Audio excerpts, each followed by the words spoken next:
Sup Shredders, my name is Logan aka Spiderhands and welcome to an SP Reacts where today we have ourselves a couple of tracks from an act named Svr 30 titled Dang and Blue.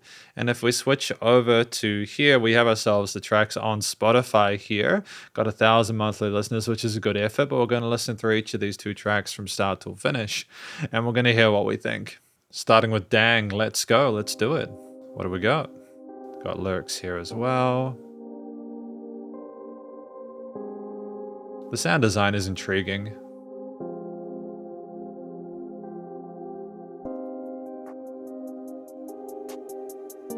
With those drums fading in. And out. Dang. I can't even say I look at you the same. Trying to taint and paint my name, we throwing slang. I ain't even wanna charge it to the game, but I'm G'ing up. Bro, won't bring a heater on the plane. It be freezing up. Had them days when I was down and I was reaching up. Why they never come around for that? Now y'all can keep the love. I don't wanna be in love at all. Please just keep it real forever. Even tell me when I fall off. It's funny cause I probably never even think to call y'all. Put up with my dog, it's just a pit. Since we all dogs sitting in the basement with a stick, we playing foul ball. When you say you love me, what you meant? Cause it's all lost. Wish I would've known it didn't exist. Cause we fall out and now we probably never speak. I like how we carry over to the next bar with some of these lines. Dang. I can't even say I look at you the same. Trying to taint and paint my name, we throwing slang. I ain't even wanna charge it to the game, but I'm G'ing up. Bro, won't bring a heater on the plane. It be freezing up. Had them days when I was down and I was reaching up. Why they never come around for that? Now y'all can keep the love. I don't wanna be in love at all. Please just keep it real forever. Even tell me when I fall off. It's funny cause I probably never even think to call y'all. Put up with my dog, it's just a pit. Since we all dogs sitting in the basement with a stick, we playing foul ball. When you say you love me, what you meant? Cause it's all lost. Wish I would've known it didn't exist. Cause we fall out and now we probably never speak again. I'm in sorrow. Wait, dang. It's interesting to have the music fade out and then to have the vocals continue, because this is us talking about Dang from Svr 30, track number 1 of 2 for today. I think this is about someone saying dang in terms of their overall life situation, like kind of talking about the struggles with the people around them, about themselves falling off, sitting in the basement playing foul ball. When when you love me, what you meant, because it's our loss. It's the loss of love for others, for the difficulties within our relationship. And we're kind of talking about at some point how like we had some days when they were down there reaching up and other people wouldn't support them and everything like that. And now maybe they're helping him, but he's like, no, I don't want that help anymore. You're not, it's not genuine. It's only when it's, like preferable to you for you to do it, when it's convenient or when it's something that you think you'll get something out of. So I think it's just dealing with fake people and sort of like fake situations and the struggles with that and trying to find some sort of credence or sort of foundation in there. So this track features vocals that I think mirror the kind of expression I find would be appropriate, both within the genre, the style of rapping that we have here, melodic, but also with a freeform flow that is authentic in the sense that it's not trying to be too rigid and regimented in terms of the rhythmic elements outside of it.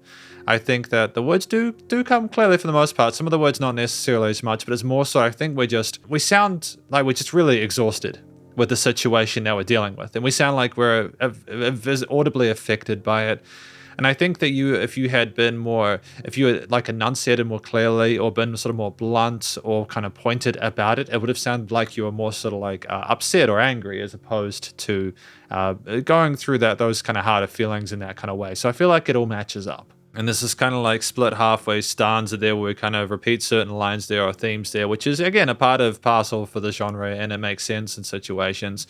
And it helps a lot of these lines get stuck in your head, and I feel like they're impactful. But just having the music go away and just be him being left on his own, I thought was impactful. It was an interesting creative decision there. I think in terms of the actual structure of the track itself, outside of the vocal performance and the way that connects to the lyrics, it's an interesting cold sounding track at the start with those pads. There are some sort of like very sort of like somber, low key hits on the kit there that become a bit more sort of forward and pronounced as we continue and develop the track. But I think it's just an interesting sort of ambience we establish early on. I mean, like the kick that we have later on with the drum kit is it's pushed, but I kind of dig the bounce to it, the kind of force behind it. It sounds cool, but it also is just an interesting texture and timbre that is an interesting contrast to how gentle the vocals are for a lot of it, as well as those additional synth layers or keys in the mid to upper register. And there's these occasional oscillations of the synth which create a nice sort of additional percussive feel to the piece there, stop-starty, adding a bit of additional nuance to it,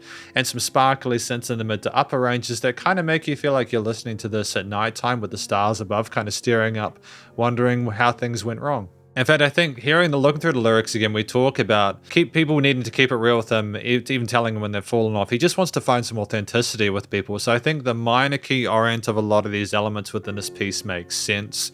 And it's just really interesting to listen through it and to not only have that first section with less vocals there, which is kind of a gutsy move in like a 2 minute 10 track where it's already short enough for it to be sort of like bite-sized. But I think that also is it's also indicative of our confidence in our production and composition abilities to allow the filter to kind of open up and the world to expand and for us to sort of absorb more as we go over time and for it to be a more sort of like enthralling experience because of that, despite how low-key and nuanced a lot of it is, at least harmonically and melodically. Again, the bell curve, as I mentioned, with the things fading out at the end there, it was also a nice way to finish the track there. I feel like when you've got a theme established, you can have variety, but if you're not willing to resolve it, you need it to fade out and allow like that. I think that's a smart move. So there weren't any other lead elements that tried to sort of take over from Svr 30 or Svr 30. I think that's smart. I mean, in a 2 minute 10 track like this, there is no need to sort of to decorate it too much because it's short enough that you can sort of like, again, it's bite size, but it's just great to be able to create a theme that makes sense in terms of its harmonies and sort of ideas there with the lyrics, and there's a nice sort of connection between those elements with a tight performance over top. And so then you've just got the studio production where I feel like there's definitely dynamic range to it. The instruments are carried and captured really neatly. The vocals, there's a bit of processing to the vocals, EQ effects, maybe some sort of like tuning or something like, but that's okay. I mean, it sounds cool and it niches well within the mix without sounding too little pronounced. The drums have a nice side chaining to them, a bit of compression or distortion, or maybe to kind of give a bit of kind of edge, which is cool, but a lot of elements are more sort of like gentle to contrast and juxtapose. And I feel like there's a lot going on within this piece that is just pleasant to listen to, us having a bit of spice to it. And part of that is due to the leveling, the way things are established within the frequency spectrum, the way the filters work to sort of like open up or kind of bring things down with automation of the volume of the piece. And then when it's nice and loud without pumping, well, it pumps a bit, but in a positive way. It's not too squeezed. There's room for the track to breathe. And I feel like it's a really great first impressions of Svr 30's music. Now with this second track though, Blue, there's going to be like an overall song score at the end based on various musical criteria, but we'll get there when we get there. For now, let's just enjoy this track too. Good to hear an alternative perspective, potentially. More interesting synthetic glitchy textures.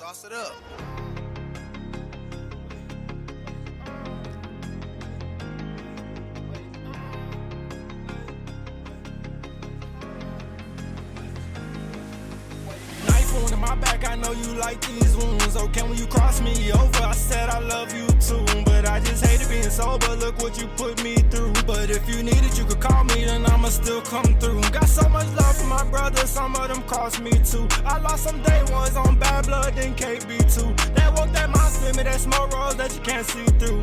I turn my back to you, then back to you, now I can't see you. That's when I lost you, that's when I lost me too. I finally started to feel it's okay, now I know it can't be true. You never know what I really feel like, and I can't be you. You gotta stay down, just stay around, peep what I'm about to do. I hope you stay down, I got it planned out, I was born in the booth. Baby, that's blocked down, get knocked down when you tryna drop the roof. They say it's love now, but it wasn't then, what changed on the two. I'm not the same me, stay away from me if I changed on you too. Oh, I'm a snake now, I know it's fake now, I'm moving straight. Very used to dynamic range there. That pain in me, you stoop down low when you shoot. You let it go through the roof. I'm tryna pull up back to back, matte black Cadillacs and coupe. It was supposed to be with you. Why you wanted me to lose? And now you got me feeling blue. You forced my hand to keep it true. You like to do me how you do. Lil' bro get back, then he blew. Ever since I watch how I move. Ever since I know just how they do. Ever since I know to read the room. I like to talk in the booth. It's like I'm talking to you, but ain't no talking to you. I thought they sparking for you. They wasn't sliding like you. They like to hide when they do. I'm getting high off this new exotic strain, ain't no fool. I mean, it's just absolutely no room really to pause. There's dynamic range, but the music is so full of life, and there's just these effortless transfers with a mixture of different rises and other vocal patterns, just really, really engaging. Guitars?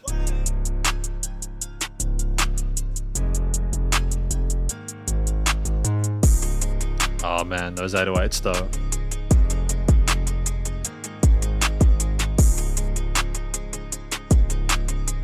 Yeah, the guitars, their arpeggios stack neatly on top of the bass and drums.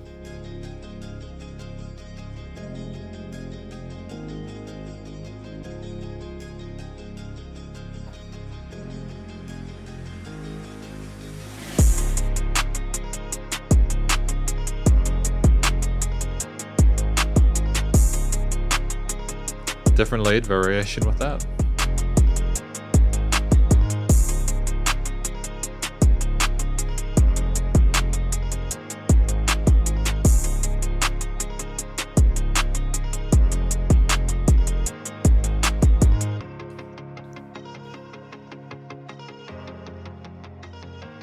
And how they're going around the stereo field is an interesting sort of like effect there on the plicked parts there. So we've got track number 2 now, Blue. Now, I gave this song an overall score based on 7.4 as according to the score that we've got on the screen here. But first of all, I suppose we're going further. What is this track about?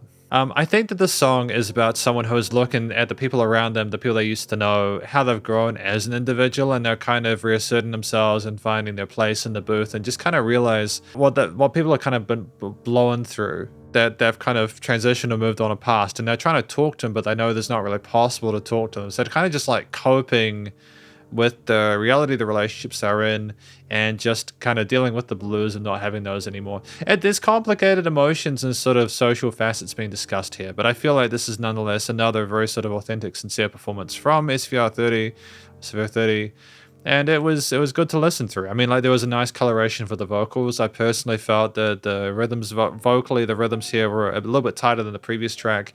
It was a bit more sort of like tight to the movement of the bass and drums in here, and I appreciate that, though I think both are fine. We have a clarity of the words for the most part with some interesting overdubs there. It was kind of nice, and I think stylistically it works well with the tuning and everything like that, and there was enough to keep you going for the 2 minutes. They were clearly comfortable with the beat that they had throughout the last part of it. It was nice to get some interesting sort of alt leads, even if not super developed, like with the guitar parts and the arpeggios and that kind of parts. But I think there's enough variety with the rhythms vocally, with the rapping parts and everything like that, to kind of keep us going through it. It was colorful enough to integrate neatly within the harmonies and the backing and the beats and everything like that. It was unified rhythmically with the backing elements, and satisfying to listen to. You can nod your head along to it, the chord note accent on those drums and everything like that, and enjoy your time with it. But yeah, I feel like in terms of the expression, it was authentic, and I feel like we fleshed things out neatly in regards to the subject matter, how we communicated, and there was a similar level of proficiency between both songs. Structurally, the track was a little bit longer than the last one, but I kind of dig the fact that the vocals were maybe a little bit more fleshed out, that we had maybe more variety within what we were discussing there, but also that we had an instrumental part at the end, as I mentioned, to kind of help showcase the other instruments that have been introduced and produced. And you have like great use of rises within this, and some plucked instruments that just have an interesting feel to them, maybe some reverse takes from some keys as well to establish a mood initially. And we do sort of build back into the drums with like the kicks, sort of claps and sort of hi-hats and everything like that, which punctuate it neatly. Interesting 16th note groove on the hi-hat there that contrasts but supports simultaneously the chord note kicks, or maybe the offbeat, but the overall chord note groove with the 8th and 16th offbeat kicks. And it's like quite a busy theme behind Svr 30. You have these dun dun dun dun dun, these kind of fifths that are cycled between on one side, and you have the kind of dun dun, that kind of flicky sound on the other side that helps to kind of keep things interesting musically, despite a similar tone to the vocals throughout. The 808 in the bottom has a nice sort of buzz to it and a glow to it. It's nicely rounded within the frequency spectrum, not just from a post-production perspective, but also from a compositional one there. The guitars and keys and other elements aren't necessarily messing with that low end too much. So for it to go alongside a similar position to the kick and kind of add more kind of oomph to it is great. But I think it was also the way that in that outro section there, that instrumental part there, we had things float because of more of a resonance of arpeggios and stuff in their mid to upper range. So when you had the drums be introduced with like the risers and stuff like that, it was more interesting because of that. To have one side and then the other side with the consistence, it was just great contrast, even though they've been introduced before. It's just without those vocals as the main focal point, you are then reintroduced to them on their own terms and you can get a bit more real estate out of a song. But I feel like it's intricate enough harmonically to showcase the complexity of what we're feeling that is communicated not just vocally and through the lyrics and the expression as well, but also through the music. So there's a nice sense of cohesion between the different elements there, much like how I felt with Dang, and that means that both tracks here are handled very well. Thematically, minor key oriented makes sense considering the subject matter. You wouldn't probably have it any other way. It'd be a bit weird if it was major keyed, you know. But there's a bit of a kind of a complexity with some of those extensions within the harmonies and stuff like that, or how things are stacked within the frequency spectrum. And so it makes it a bit more mature sounding as well, which I appreciate, while still having a nice sort of thump to it. Similar comments about the studio production that I had for the other piece that we had. I think ultimately it's just a situation where the vocals are recorded cleanly, and you have the guitar parts which are nicely niched on top on the sides. You have the bass underneath, which is in that part of the frequency spectrum. So it's as much composition as post. The EQ is nice niched. It has some resonances with some of the kicks and some of the kind of distorted, kind of compressed elements there, but in a way which is never too much. It still has its place and it's well metered. There is music that surrounds you in the stereo field, you know, like the elements here on the sides there. And I kind of dig that we're kind of adjusting the different guitar leads to slightly different sides to expand that a bit. There is dynamic range. It's not the same loudness the entire time as per the outro part of Blue, where it has the kind of with the drums and without parts. And there is a clear difference in feel to those while still being nice and loud without pumping. But I'm just going to give some brief thoughts as a kind of a closing outro section in the conclusion. And so welcome to the conclusion of my review of these two tracks from Svr 30 titled Dang and Blue. Now this is kind of a weird one to do for me because I've already spoken pretty in depth about each of these two tracks, and so these are just kind of a few of the things I appreciate in general about them. If you want more intensive sort of like feedback, you want to go to each track individually and find that sort of mini conclusion. But I think if I was to sort of pick out three things I appreciate about these tracks, one of them would be the quality of the vocal performance here. We're clearly very comfortable on the mic at this point in time. Svr 30 clearly understands how they want to communicate, and they have a consistency with the delivery across these two tracks. There's a bit of tuning there, but there's a polish to the rhythm of it, albeit there are two different styles of how we perform between the tracks. Dang is more freeform and less sort of confined to like the pure sort of like rhythm of the kit and stuff like that. Blue is a bit more sort of like constrained and more regimented in terms of how it applies itself to the 16th note accents on the hi-hats and stuff like that. So there are two different songs, but I think being able to work our way across different pieces and show different sides of ourselves as a rapper is really important. We have a good sense of melody and ability to sort of like harmonize with what's going on within the backing there, and I think that we are able to express ourselves in a way which seems authentic for what we're discussing. And with polish on the mic and most of the words coming through really clearly, I think it's overall a very solid performance. We also seem very comfortable with creating these kind of like foundational slight beats there with the 808s and the kind of the pressed kind of heavy kicks and the claps and sort of trap and hip hop elements there with the hi-hats, mixture of 8th quarter and 16th note grooves there, with our basses rounding us out. But it's also incorporating elements such as like the kind of mesmerizing pads that we had in Dang at the start there, how it kind of created a soundscape at the start there where it was kind of interesting just to simply not have the vocals immediately, even in a 2-minute 10 piece. We seemed very comfortable with allowing ourselves to kind of hang in that ether for a bit with occasional drums and stuff like that, and then to bring ourselves up after that. Conversely, the outro part of Blue, which is a longer song, like the last minute or so was a mixture of different sort of like kick, snare, and guitar patterns, going between sides of the stereo field between each other, having the drums come in and out. So we're comfortable creating themes and motifs and having not just major and minor triads, but having extensions occasionally to infer a sense of emotional complexity to the music as well to help us out with the delivery of the story. But it's also knowing when to take stuff away, when to include it, how to sort of niche things within the frequency spectrum and have them carry across the line. So ultimately I feel as if the actual way that we write music is strong. And it's finally the studio production where I think that the vocals, the guitars, the synths, the keys, the bass, drums, everything comes through really clearly. There's really adequate side chaining to the kicks, the drums, and the mix. And the cymbals, and the snap claps and everything like that are clear. The bass is well rounded when it needs to be. You notice it when it's not because of the niching of stuff within the frequency spectrum from a compositional perspective, but it's also there in terms of just production as well. Things are EQ'd neatly without any weird resonances in the frequency spectrum. Music surrounds you in the headphones, which I appreciate. It's not just sort of center focused there, so you feel enveloped by it.